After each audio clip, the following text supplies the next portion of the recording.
Demonetisation പ്രഖ്യാപിക്കുന്നതിൻ്റെ മനഃശാസ്ത്ര ഘടകം എന്താണ്? ദാണ്ടെ ഇവിടെ പ്രത്യേകിച്ച് മറ്റവന്മാരുടെ കയ്യിൽ മൊത്തം എന്താണ്? കള്ളപ്പണമാണ്.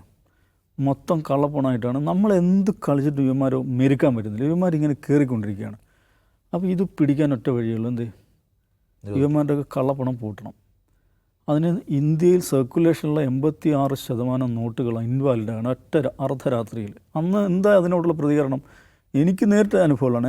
ഞാൻ ഈ മാനാഞ്ചിറ ബ്രാഞ്ചിലാണ് എൻ്റെ ബാങ്ക് അക്കൗണ്ട്. അവിടെ രാവിലെ പോയിട്ട് ക്യൂ നിൽക്കും പൈസ കിട്ടാൻ വേണ്ടിയിട്ട്. അപ്പോൾ ക്യൂവിൽ അപ്പോൾ തന്നെ നിറയെ ആളുകളുണ്ടാവും. നല്ലൊരു ശതമാനം പെൻഷനേഴ്സായിട്ടുള്ള മധ്യവയസ്കരായിട്ടുള്ള ആളുകളാണ്. അവരുടെ സംഭാഷണങ്ങൾ എന്താണ്?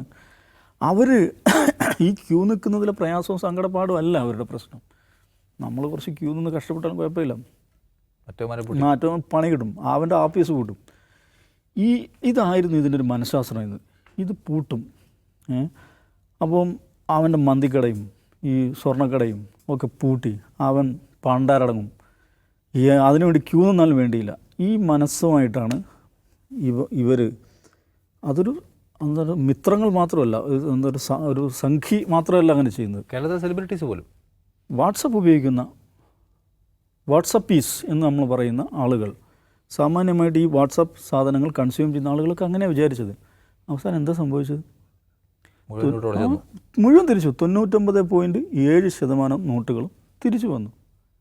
എന്തിനു വേണ്ടിയാണ് ഈ ഭീകരമായിട്ടുള്ള എക്സസൈസ് ചെയ്തത്? അപ്പോൾ അതെന്താണെന്ന് വെച്ചാൽ ഇവിടെ മൊത്തം കള്ളപ്പണമാണ്, ഇവന്മാരെ പൂട്ടണം. ഇതേ മനസ്സാണ് ഈ SIRലും വർക്ക് ചെയ്യുന്നത്. എന്താ അറിയോ? ഇവിടെ ആവന്മാർ ബംഗ്ലാദേശിൽ നിന്നൊക്കെ കയറി വന്നിട്ട് മുഴുവൻ കയറി എല്ലായിടത്തും അടിഞ്ഞു കൂടിയിരിക്കുകയാണ്. അവരാണ് ഈ ജനസംഖ്യ വർദ്ധിപ്പിക്കുന്നത്. അവരാണ് വോട്ടർമാരിൽ നല്ലൊരു ശതമാനം. ഇമ്മന്മാരൊക്കെ വിടണം. ഈ മനസ്സാണ് ഇതിനകത്ത് വർക്ക് ചെയ്യുന്നത്. ഇത് ഞാൻ ചുമ്മാ പറയല്ല. നമ്മുടെ സംസ്ഥാനത്തെ പോലീസ് മേധാവിയായിരുന്നൊരു മനുഷ്യനുണ്ട്, TP സെൻകുമാർ. അയാൾ ഇന്നൊരു വീഡിയോ ഇട്ടിട്ടുണ്ട്. അങ്ങനെ എന്താ പറയുന്നത് അറിയോ? കേരളത്തിലെ വോട്ടർമാരിൽ റോഹിംഗ്യകൾ ധാരാളമുണ്ട്. റോഹിംഗ്യകൾ കേരളത്തിലെ വോട്ടർ പട്ടികയിൽ ഇടം പിടിച്ചിട്ടുണ്ടെന്നാണ്. അവന്മാരൊക്കെ തട്ടണം. അപ്പോൾ അതുകൊണ്ട് എന്തുകൊണ്ടാണ് ഇവിടുത്തെ രാഷ്ട്രീയ പാർട്ടികൾ ഇതിനെ എതിർക്കുന്നത്? ഇവരെയൊക്കെ സംരക്ഷിക്കുകയാണ്. നമുക്കിതൊക്കെ ഒന്ന് ക്ലീനപ്പ് ആക്കണം. അപ്പോൾ ഈ നോട്ട് നിരോധനത്തിൽ വർക്ക് ചെയ്ത അതേ മനഃശാസ്ത്രമാണ് ഇതിനകത്തുള്ളത്. ഇവിടെ മൊത്തം ഇവരാണ് ബംഗ്ലാദേശി കുടിയേറ്റക്കാരാണ്. വിദേശികൾ ഇവിടെ വന്നിട്ട് അടിഞ്ഞു കൂടിയിരിക്കുകയാണ്. അത് നോക്കൂ, ഈ കഴിഞ്ഞ മാസങ്ങൾ, പ്രത്യേകിച്ച് ഈ ഓപ്പറേഷൻ സിന്ദൂർ തുടങ്ങിയതിന് ശേഷമുള്ള മാസങ്ങൾ ഇന്ത്യയിൽ വലിയൊരു ഡ്രൈവ് നടന്നിട്ടുണ്ട്. BJP ഭരിക്കുന്ന സംസ്ഥാനങ്ങളാണ്. അതെന്ന് വെച്ചാൽ ബംഗ്ലാദേശികൾ എന്ന് പറഞ്ഞിട്ട് ബംഗാളി ഭാഷ സംസാരിക്കുന്ന നൂറുകണക്കിന് ആളുകളെ, അതിനെക്കുറിച്ച് ഹ്യൂമൻ റൈറ്റ്സ് വാച്ചിൻ്റെ റിപ്പോർട്ടിൽ പറയുന്ന 2000-ഓളം ആളുകൾ, 2000-ഓളം ആളുകളെ പൊക്കിയെടുത്തിട്ട് ബംഗ്ലാദേശ് അതിർത്തിയിൽ കൊണ്ടുപോയി തള്ളിയിട്ടുണ്ട്. അവരൊക്കെ എന്താ പ്രശ്നം? അവർ ബംഗാളി ഭാഷ സംസാരിക്കുന്നവരാണ്, ലുങ്കി ഉടുത്തവരാണ്, മതപരമായി മുസ്ലിങ്ങളാണ്. അവരെ കൊണ്ടുപോയി തള്ളി. ഈ നോക്കൂ, വിദേശ കുടിയേറ്റക്കാരാണെങ്കിൽ പോലും അവരെ തള്ളുന്നതിന് ഇന്ത്യൻ നിയമവും അന്താരാഷ്ട്ര നിയമങ്ങളും പറയുന്ന പല മാനദണ്ഡങ്ങളുണ്ട്. അതിന് ടൈം ഫ്രെയിമുണ്ട്, അവർക്ക് അവരുടെ കാര്യങ്ങൾ ബോധിപ്പിക്കാനുള്ള സമയമുണ്ട്, അതിന് നിയതമായ ചട്ടങ്ങളുണ്ട്. ഈവൻ നോക്കൂ, ഇല്ലീഗൽ ഇമിഗ്രൻസ് ആണെങ്കിൽ തന്നെയും അതിന് ചട്ടങ്ങൾ.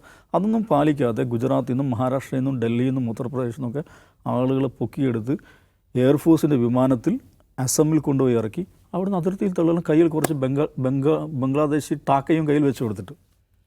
അപ്പോൾ അങ്ങനെ പിടിച്ചുകൊണ്ടുപോയ ഒരു കുടുംബം, ഡൽഹിയിൽ നിന്നുള്ളൊരു കുടുംബം, സൊനാലി ഖാത്തൂൻ എന്ന് പറയുന്നൊരു സ്ത്രീ, അവരുടെ ഭർത്താവ്, അവരുടെ മകൻ, വേറൊരു കുടുംബത്തിലെ 3 പേർ, അങ്ങനെ 2 പേർ, അങ്ങനെ 6 ആളുകൾ അവർ കൊണ്ടുപോയി തള്ളി.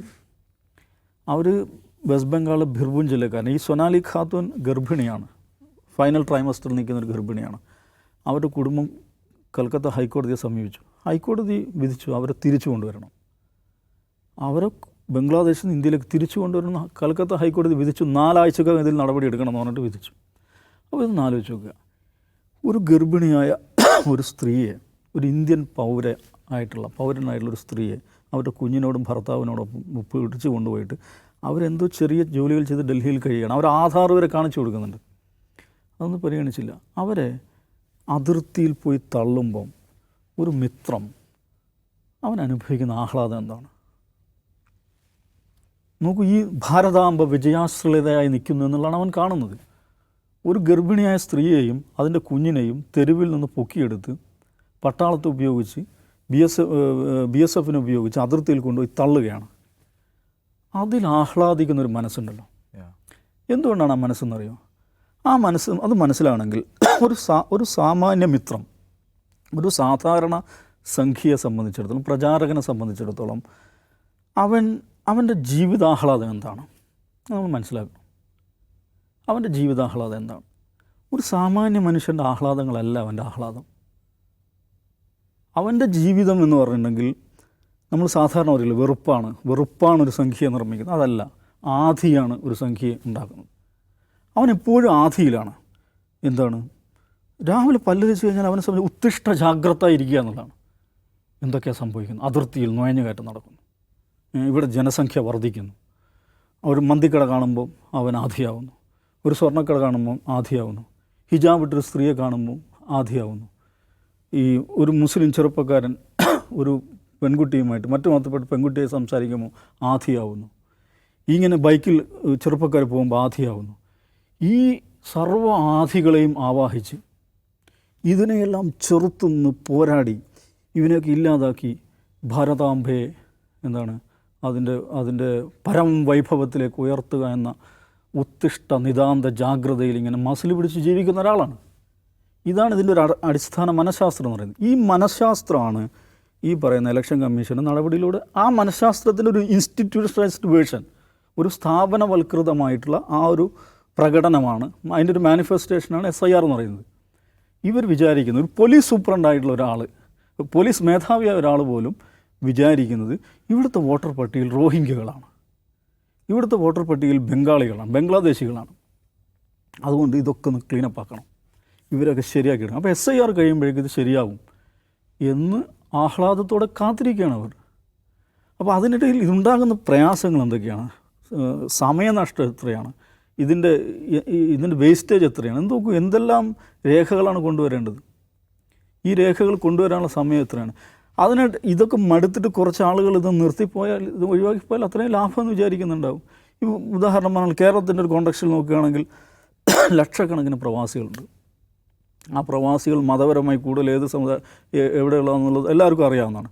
അപ്പോൾ അവർക്കിത് ഇപ്പോൾ BLO 3 തവണ വീട്ടിൽ വരുമെന്നൊക്കെയാണ് പറയുന്നത്. അപ്പോൾ ഫിസിക്കൽ വെരിഫിക്കേഷൻ വേണമെന്നുണ്ടെങ്കിൽ അതിലൊക്കെ ക്ലാരിറ്റി വരാനുണ്ട്. അപ്പോൾ ഇവരവിടെ സ്ഥലത്തില്ല, ചിലപ്പോൾ കുടുംബമായിട്ട് തന്നെ സ്ഥലത്തുണ്ടാവില്ല, വിദേശത്തായിരിക്കും. അങ്ങനെ 5-6 ലക്ഷത്തിനെ തട്ടാൻ കഴിഞ്ഞാൽ ലാഭമല്ലേ? എനിക്കൊന്ന് കേരളത്തിൽ ഇതിൻ്റെ തിടുക്കത്തിൻ്റെ പ്രധാനപ്പെട്ട ഇതിൽ ഇത്രയും വാശി പിടിക്കാനുള്ള കാരണം, കുറച്ച് പ്രവാസികളെ ഇതിന് തട്ടിക്കളയാൻ പറ്റിയാൽ, കുറേ അധികം പ്രവാസികളെ തട്ടിക്കളയാൻ പറ്റിയാൽ ഉണ്ടാകുന്ന ലാഭമായിരിക്കും അവർ വിചാരിക്കുന്നത്. അപ്പോൾ ഇത് വളരെ ഗുരുതരമായിട്ടുള്ള സംഗതി എന്ന് വെച്ചിട്ടുണ്ടെങ്കിൽ, സാധാരണ നമ്മുടെ പരിചിതമായൊരു രാഷ്ട്രീയം എന്ന് പറയുന്നത്, രാഷ്ട്രീയ പാർട്ടികളെ സംബന്ധിച്ച് തെരഞ്ഞെടുപ്പിൽ അജണ്ട മുന്നോട്ട് വെക്കുക, സ്ഥാനാർത്ഥികളുണ്ടാവുക, പ്രചാരണം നടത്തുക, മത്സരിക്കുക. ഇതല്ല. ഇൻസ്റ്റിറ്റ്യൂഷൻസ്, നമ്മുടെ രാജ്യത്തിൻ്റെ സ്ഥാപനങ്ങൾ തന്നെ പ്രത്യേക ലക്ഷ്യം വെച്ച് പ്രവർത്തിക്കും, പ്രത്യേകമായ ചില ഉദ്ദേശത്തോടെ, പ്രത്യേക മനോഭാവത്തോടെ പ്രവർത്തിക്കുകയും. അപ്പോൾ ഇതിനെതിരെ എങ്ങനെയാണ് ഒരു പ്രതിരോധം ഉണ്ടാക്കുകയെന്ന് വെച്ചാൽ, ഇപ്പോൾ ബീഹാറിൽ നടന്നുകൊണ്ടിരിക്കുക. ബീഹാറിൽ ലക്ഷക്കണക്കിന് ആളുകൾ വോട്ടർ പട്ടികയിൽ നിന്ന് പോയി, ഏതൊക്കെയോ കുറേ ലക്ഷങ്ങൾ അകത്തേക്ക് വന്നു.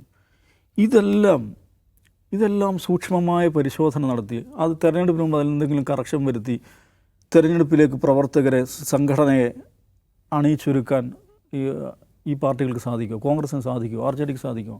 അപ്പോൾ കുറച്ച് കഴിഞ്ഞ ആളുകൾ മടുക്കും. ഇപ്പോൾ തന്നെ നമുക്ക് കേരളത്തിൽ ഇപ്പോൾ എന്താ സംഭവിക്കാൻ പോകുന്നത്? ഈ തദ്ദേശ തെരഞ്ഞെടുപ്പിൻ്റെ പ്രവർത്തനങ്ങളിലേക്ക് ഇറങ്ങുകയാണ് രാഷ്ട്രീയ പാർട്ടികൾ. അപ്പോൾ രാഷ്ട്രീയ പാർട്ടിയുടെ ഗ്രൗണ്ട് ലെവൽ ആക്ടിവിസ്റ്റുകളെ സംബന്ധിച്ചത് ഏറ്റവും അവരുടെ പ്രിഫറൻസ് എന്താണ്? തദ്ദേശ തെരഞ്ഞെടുപ്പാണ്. അതിൻ്റെ ഇടയിലാണ് ഇതും നടക്കുന്നത്, SIR നടക്കുന്നത്. SIR നടക്കുമ്പോൾ നമ്മുടെ നാട്ടിലെ അവസ്ഥ വെച്ച് ആലോചിക്കുക. നമ്മൾ എന്താ ചെയ്യുക? നമ്മൾക്ക് പരിചയമുള്ള നമ്മുടെ സുഹൃത്തുക്കളെ, രാഷ്ട്രീയ പ്രവർത്തകരോട് പറയും, എന്താണ് അതൊന്ന് നോക്കണേ, ഇതെന്താണെന്ന് നോക്കൂ. ഇവർക്ക് ഇതെല്ലാം കൂടെ എത്ര കോളുകൾ അവർക്ക് വരുന്നുണ്ടാവും, ഇപ്പോൾ എത്ര ആളുകൾ അവർ അപ്രോച്ച് ചെയ്യുന്നുണ്ടാവും. ഇപ്പോൾ തന്നെ ഞങ്ങളുടെ ഉണ്ടോ എന്ന് നോക്കണേ എന്ന് പറയും. നമ്മൾ ആരും കയറി നോക്കില്ല, ഇവരോട് പറയും. അവർക്കറിയാവുന്ന ലീഗിൻ്റെയോ CPMൻ്റെയോ കോൺഗ്രസിൻ്റെയോ പ്രവർത്തകരോട് പറയാം, ഞങ്ങളത് നോക്കണേ. ഇതെല്ലാം കൂടെ ഹാൻഡിൽ ചെയ്യാൻ ഇവർക്ക് പറ്റും. അവരും മടുക്കും. അപ്പോൾ ഇതെന്താണെന്ന് വെച്ചിട്ടുണ്ടെങ്കിൽ, സാധാരണഗതിയുള്ള രാഷ്ട്രീയ പ്രവർത്തനം സാധ്യമല്ലാത്ത തരത്തിലേക്ക് അങ്ങേയറ്റത്തെ കൺഫ്യൂഷൻ ഉണ്ടാക്കുക, കയോസ് ഉണ്ടാക്കുക, അരാജകത്വം ഉണ്ടാക്കുക. എന്നിട്ട് കുറേ അധികം ആളുകൾ ഇതിന്ന് പോകുന്ന ആളുകൾ ആരായിരിക്കും നമുക്കറിയാലോ. ഇത്തരം കാര്യങ്ങൾ ശ്രദ്ധിക്കാൻ സമയമില്ലാത്ത, അല്ലെങ്കിൽ നാട്ടിലില്ലാത്ത, അവികസിതമായി കിടക്കുന്ന ഇങ്ങനെയൊക്കെയുള്ള ആളുകളായിരിക്കും. അപ്പോൾ അങ്ങനെ ഇതിനെ എങ്ങനെ നശിപ്പിക്കാൻ പറ്റും, കുഴപ്പത്തിലാക്കാൻ പറ്റും എന്നുള്ളതാണ് ആലോചിക്കുന്നത്. ഒരു ഭരണകൂടം അല്ലെങ്കിൽ ഒരു ഭരണകൂട ഏജൻസി, പ്രത്യേകിച്ച് ഇലക്ഷൻ കമ്മീഷൻ പ്രധാനമായി ആലോചിക്കേണ്ടതാണ് പരമാവധി ആളുകളെ എങ്ങനെ വോട്ടർമാരാക്കി മാറ്റാം, വോട്ട് ചെയ്യുന്നവരാക്കി മാറ്റാം എന്നുള്ളതാണ്. അതല്ല ചെയ്യുന്നത്. അപ്പോൾ സാധാരണഗതിയുള്ള രാഷ്ട്രീയ പ്രവർത്തനം മതിയാവാത്തൊരു കാലത്താണ് നമ്മൾ ജീവിക്കുന്നത് എന്നുള്ളതാണ് കാണുന്നത്.